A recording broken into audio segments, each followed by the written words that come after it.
স্বামী বিবেকানন্দের জন্মবার্ষিকী পালিত হল আগরপাড়া স্বামী বিবেকানন্দ কলেজে। উপস্থিত কেন্দ্রীয় শিক্ষা প্রতিমন্ত্রী। নিশিদিন হসপিটাল, অর্থ সব নয়, পরিষেবাই আসল কথা। ঠিকানা রবীন্দ্রপল্লী, কল্যাণী হাইরোড, ওয়ার্ল্ডস মোড়ের নিকটে। যোগাযোগ 8617781276। স্বামী বিবেকানন্দের 163তম জন্মবার্ষিকী পালন করা হল আগরপাড়া স্বামী বিবেকানন্দ কলেজে। এই দিনের কর্মসূচিতে উপস্থিত ছিলেন কেন্দ্রীয় শিক্ষা প্রতিমন্ত্রী তথা রাজ্য বিজেপির সভাপতি ডক্টর সুকান্ত মজুমদার, বিজেপি ব্যারাকপুর সাংগঠনিক জেলার সভাপতি মনোজ বন্দ্যোপাধ্যায়, সহসভাপতি মানস দে, রামকৃষ্ণ বিবেকানন্দ মিশন ব্যারাকপুরের সম্পাদক স্বামী নিত্যরূপানন্দ মহারাজ সহ অন্যান্য মহারাজেরা। এই অনুষ্ঠান থেকে দীর্ঘদিন ধরে বন্ধ থাকা Swami Vivekananda college of education for উমেনের পুনরায় দ্বারোদ্ঘাটন করা হয়। সংবাদ মাধ্যমের মুখোমুখি হয়ে কেন্দ্রীয় শিক্ষা প্রতিমন্ত্রী তথা রাজ্য বিজেপির সভাপতি ডক্টর সুকান্ত মজুমদার জানান,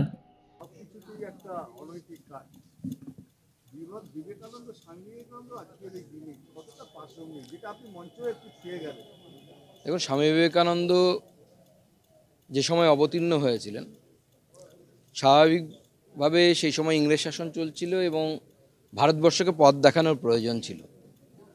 তাই স্বাভাবিকভাবে ভারতবর্ষকে উনি পথ দেখিয়েছিলেন। কিন্তু স্বামী বিবেকানন্দ, আমি যেটা ভাষণেও বললাম, ভারতবর্ষের শাশ্বত চিরন্তন যে চিন্তা ভাবনা সেটাই তিনি বলেছেন। সেটা 5000 বছর আগেও প্রাসঙ্গিক ছিল, স্বামী বিবেকানন্দ যখন ছিলেন তখনও প্রাসঙ্গিক ছিল, আর স্বামী বিবেকানন্দ এখনও প্রাসঙ্গিক, 5000 বছর পরেও তিনি প্রাসঙ্গিক থাকবেন। এবং বাংলাতে বিশেষ করে এই মুহূর্তে, যেহেতু বাংলায় আপনি যেটা বললেন, শিক্ষা থেকে শুরু করে স্বাস্থ্য থেকে শুরু করে সব জায়গাতে চুরি আর জোচ্চুরি, যুব সমাজের সামনে আইকন নেই। বাংলা এখন সত্যি কথা বলতে আইকনলেস। যাদেরকে দেখে বাংলার যুব সমাজ সঠিক পথে হাঁটবে, সঠিক জায়গায় হাঁটবে। চোর জোচ্চোর তো আইকন হতে পারে না, বা সন্ধেবেলায় বোতল নিয়ে বসে থাকা নেতাও আইকন হতে পারে না। আইকন স্বামী বিবেকানন্দ হতে পারেন। তিনি বাংলার যুব সমাজের আইকন হোক, এবং স্বামীজির যে বক্তব্যগুলো সেটা এখনও প্রাসঙ্গিক। চালাকির দ্বারা কোনো মহৎ কার্য হয় না। যারা চালাকি করতে যায় তারা আজ না হয় কাল ধরা পড়বে।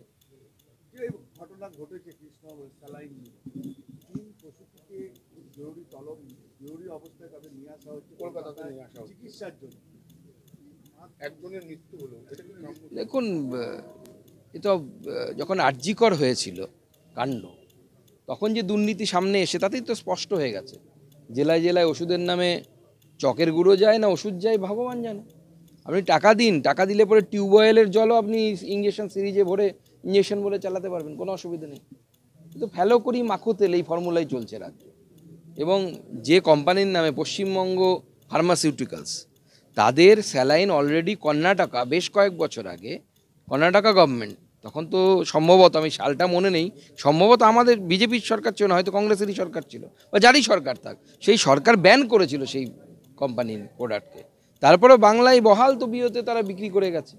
এবং শোনা যাচ্ছে সেখানে মুকুল ঘোষ নামে কোনো একজন, তার 3 জন ডাইরেক্টরের মধ্যে কোনো একজন ডাইরেক্টর আছেন, এবং মুকুল ঘোষ, তিনি নাকি আমাদের শাসক দলের বিভিন্ন লোকের খুব ক্লোজ। এটাই তো চলছে, মানুষের জীবন নিয়ে ছিনিমিনি খেলা হচ্ছে। কারণ মুখ্যমন্ত্রী বা তার পরিবারের তো সরকারি জায়গায় যেতে হয় না, গেলে পরেও তারা স্পেশাল কেয়ার পান। বা অভিষেকবাবুর চোখের সমস্যা হলে না আমেরিকা যেতে পারেন, আপনি আমি তো যেতে পারবো না চোখের সমস্যা হলে আমেরিকা। সমস্যাটা আমার আপনার, সেটা আপনাকে আর আমাকে সমাধান করতে হবে। দেখুন, বিবেকানন্দ যে পথ দেখিয়ে গেছে সেটাই হচ্ছে পথ। বিবেকানন্দ যে পথ দেখিয়ে গেছেন, বিবেকানন্দকে পড়ুন, বিবেকানন্দকে জানুন। আমি বাংলার যুব সমাজকে বলবো, বিবেকানন্দ তখনও যে কথা বলে গেছিলেন, চালাকির দ্বারা মহৎ কার্য হয় না, এখনও চালাকির দ্বারা মহৎ কার্য হয় না। এবং সেই জন্য বিবেকানন্দের পথ ধরেই চলা উচিত, এবং সত্যের পথেই চলা উচিত, এবং চিরন্তন শাশ্বত বাণী, ভারতবর্ষের যে বাণী, সেই বাণী পথ দেখাবে আগামী দিনে। যেসব জায়গায় ফেন্সিং নেই, ফেন্সিং দিতে গেলে বিভিন্ন সময় বিভিন্ন রকমভাবে বিডিআর অত্যাচার করছে, এমনকি হুমকি দিচ্ছে পারে মানুষ। দেখুন, প্রথমত আপনাদেরকে বুঝতে হবে, এখন যে ফেন্সিংটা দেওয়া হচ্ছে ওটা হচ্ছে টেম্পোরারি ফেন্সিং, পার্মানেন্ট ফেন্সিং নয়। কারণ পার্মানেন্ট ফেন্সিং দেওয়া যাচ্ছে না, রাজ্য সরকারের তরফ থেকে জমি বিএসএফের হাতে তুলে দেওয়া হয়নি। সেই জন্য পার্মানেন্ট ফেন্সিং যেভাবে তৈরি হয়, সেইভাবে যখন তৈরি হয় তখন স্বাভাবিকভাবে তারা কিছু করে না, করতে পারে না। কারণ দুই দেশের মধ্যে আলোচনা হয়, তারপরে পার্মানেন্ট ফেন্সিং তৈরি হয়। এখন যে টেম্পোরারি ফেন্সিংগুলো দেওয়া হচ্ছে, সেই ফেন্সিংগুলো দেওয়া হচ্ছে এই জন্য, কারণ বাংলাদেশে এমন একটা পরিস্থিতি তৈরি হয়েছে যে সেখানে সেই পরিস্থিতিতে আমরা চাইছি যে বাংলাদেশ থেকে যেন কোনো অনুপ্রবেশ না ঘটে ভারতের ইন্টারনাল সিকিউরিটির ক্ষেত্রে তার থ্রেট হতে পারে, তার বিপদ হতে পারে।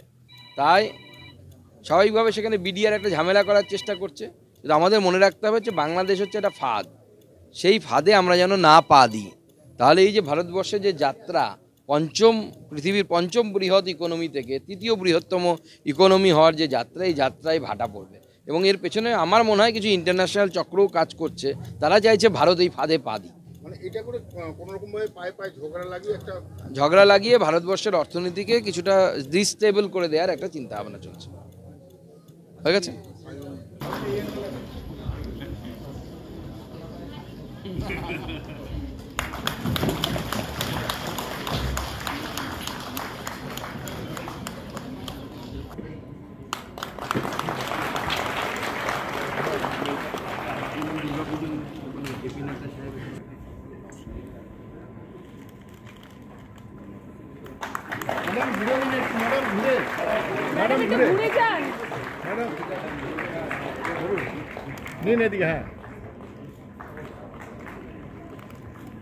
নিশিদিন ডায়াগনস্টিক সেন্টার, এ কমপ্লিট ডায়াগনস্টিক সলিউশন।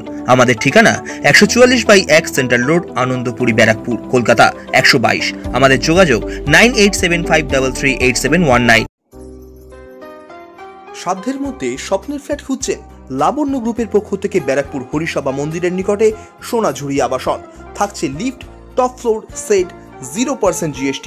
এছাড়াও থাকছে ব্যাংক লোনের সুব্যবস্থা। ফ্ল্যাট বুকিং চলছে। আমাদের যোগাযোগ 7278200456।